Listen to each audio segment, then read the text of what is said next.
The Garden Report is powered by Prize Picks, the exclusive daily fantasy partner of the CLNS Media Network. Hey, Buddy Manning here. Welcome to a news edition of the Garden Report from Cavaliers shoot-around this morning ahead of Game 2 tonight here in Boston. Celtics trying to take a 2-0 lead in this series, and there'll be plenty.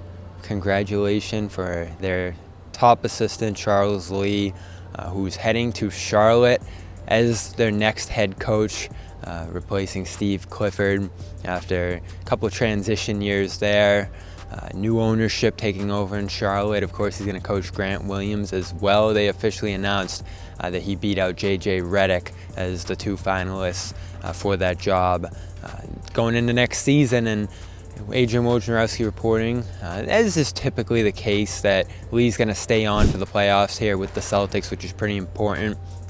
He came over from Milwaukee, a long time Mike Budenholzer assistant between Atlanta and Milwaukee, champion on that 2021 Giannis-led team out there, and now potentially a champion this year with the Celtics. He brought a nice balance to the staff and experience, and I think a defensive mindset too, as the Celtics implemented a heavy drop scheme pretty similar to what the Bucks did in Milwaukee, along with more switching. He helped in a big way Jrue Holiday transition from Milwaukee when he came over in that trade, and he's been his primary workout assistant and just guy to help make Holiday comfortable coming in. So the transition Holiday made to a much smaller role this year, and just a new city and team in general, I think a lot of credit goes to Lee there. He's a cheerful guy. He's got a lot of energy.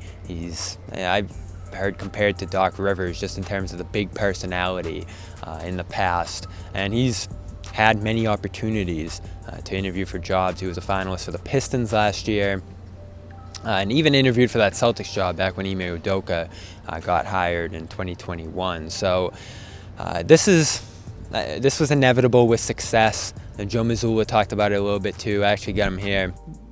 What has he brought to Boston, and what do you think is like the biggest benefit to have had him on the staff this year?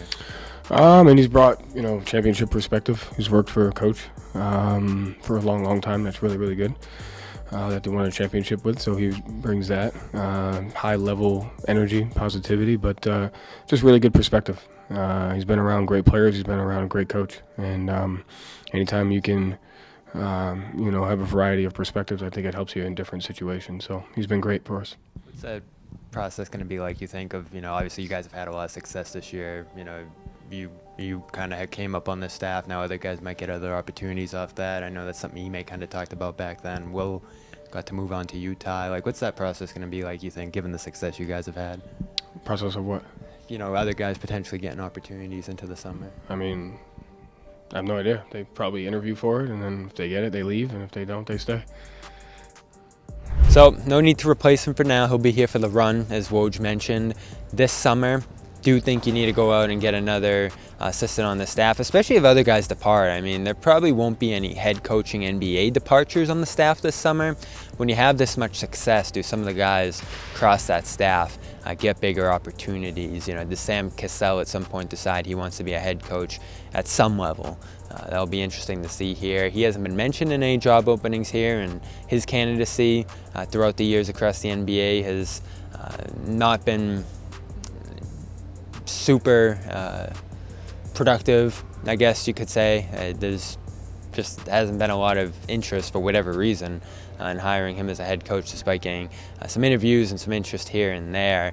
It doesn't feel like he's come close. I know Doc talked about that being weird last year and him being deserving of that. So he'd be a good candidate if he stays to be that top assistant. He's obviously made a massive impact in his own right here in his first year with the Celtics, with Tatum and others, helping them post up, helping them just adapt to point guard roles, and Derek White's case. I think he's been super effective here, and I think Tony Dobbins has as well, being Jalen's assistant and a guy who's been here since the Brad Stevens days. So he's another, I think, strong candidate to take over that top assistant role internally. They want to go out and get someone from the outside. You obviously could go after Darvin Ham, just fired by the Lakers this summer. It doesn't seem like he'll pick up another head coaching job. I know there's been a little buzz about Chauncey Billups recently too. Is he going to stay on in Portland?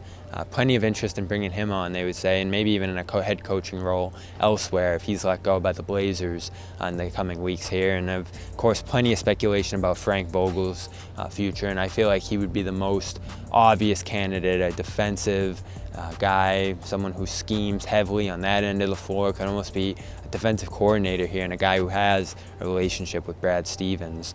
So it'll be interesting to see who's on the staff next year, especially after they win a championship, if that's where they're headed here.